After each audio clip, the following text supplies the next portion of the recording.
So dear student, question of the day. আজি এইটো question লৈছো আমি C2BN-2HN is an isoelectronic analog of.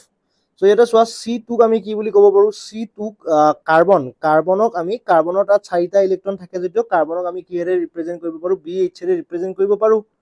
So ফৰ্মুলাটো কি আহিব? BH2 then BN-2 then HN.